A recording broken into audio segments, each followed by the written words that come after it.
ঈদের দিন যদি সেমাই না রান্না করি তাহলে কি কোনো রকমের ঈদ হয়? তো চলো আমি কিভাবে নবাবী সেমাই রান্না করি তোমাদেরকে একটু দেখাই দিই।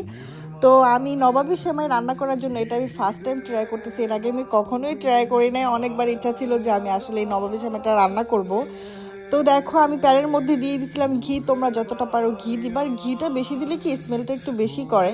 তো আমি ঘি দেওয়ার পর এখানে বাদাম ভেজে নিছি, কাজু মানে কাজু বাদাম আর হচ্ছে এটা কি বাদাম, কাঠবাদাম মেবি বলে। তো এইটাকে আমি সুন্দর করে গুঁড়া গুঁড়া করে নিয়ে ভেজে নিছি। আস্তে আস্তে আমার ভাজা উচিত ছিল, যেটাই হোক না কেন। তো বাদামি কালার যখন হয়ে যাবে তখন আমি নামাই নিব। তারপরে ওই প্যানের মধ্যেই 1 চামচ ঘি দিব। ঘি দেওয়ার পরে আমি সেই সেমাইগুলো আর কি ভেজে নিব। তো এখানে তুমি সেমাইগুলো একটু মানে ঝরঝরা করে ভাজবা। আর এইটা কখনোই নরম হয়ে যাবে না, তোমার অনেক শক্তই থাকবে। তো আমি হালকা 1 মিনিট ভাজার পরে আমি স্বাদ মতো চিনি দিয়ে দিব, যতটুকু চিনি তোমরা খাও। তো তোমাদের ভাইয়া চিনি একদমই খাইতে পারে না, একদম অল্প চিনি খায়, এটার জন্য আমি অল্প পরিমাণ চিনি দিয়ে দিছি। চিনি দেওয়ার পর ওইটাকে ভেজে আমি নামাই নিছি। নামাই নেওয়ার পর সেম একই চুলার মধ্যে আমি দুধ গরম করতে, এটা পুরাটাই দুধ লাগছে। আর এইখানে মেবি কতটুকু দুধ থাকে আমি আসলে জানি না, ভুলে গেছি।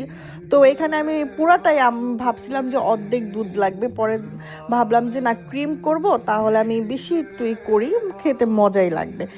তারপরে আমি কি করলাম, দুধ দুধ আমি ওইখানে গরম করতে দিলাম। দেওয়ার পর আরেকটু গুঁড়া দুধ আমি 2 চামচ ভরপুর 2 চামচ দুধ নিয়ে একটু পানি দিয়ে গোলায় আমি সেই দুধের মধ্যে আবার দিয়ে দিছি।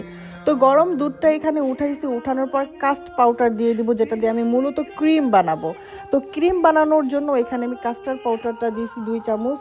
এইখানেই আমার ভুলটা গাইস ছিল, আমার গরম দুধ ছাড়া মানে ঠান্ডা দুধের মধ্যে আমার দেওয়াটা উচিত ছিল। যাই হোক, অনেক কষ্ট করে আমি আর কি এটাকে গোলায় তারপরে দিছি। দেওয়ার পরে আমি ভাবছিলাম যে দুধের মধ্যে দিলে হয়তো বা গলে যাবে, কিন্তু গলে গেছিলো। দেখো দুধটা কতটা ঘন হয়ে আসছে, যত ঘন হবে ততই খেতে মজা লাগবে। তো আমি এখানে ক্রিম বানানোর জন্য কাস্টার্ড পাউডারটা যেটা গোলাইছিলাম গরম দুধে ওইটা দিয়ে দিছি।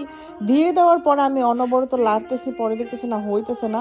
পরে আমি আর একটু কাস্টার্ড পাউডার আর কি ঠান্ডা পানিতে গোলায় পরে দিছি। এই যে এখন ক্রিম ক্রিম হয়েছে, মানে আমি এতটুক ক্রিম ক্রিমই চাইছিলাম যে এতটুক যেন হয়। আর তোমরা যদি বেশি মিষ্টি পছন্দ করো তাহলে তোমরা ওইখানে কনডেন্স মিল্ক ইউজ করতে পারো, যদি বেশি মিষ্টি ইউজ মানে পছন্দ করো। তারপর এখানে আমি দেখো তোমরা লেয়ার লেয়ার যতটা লেয়ার করতে চাও অতটা লেয়ার আর কি করতে পারবা। তো আমি একটা বাটিতে দেখো একবার মানে সেমাইটা দিলাম, দেওয়ার পরে আমি ক্রিমটা দিছি, ক্রিমটার উপর আমি আবার সেমাই দিব, মানে আমি 2টা লেয়ারে করছি।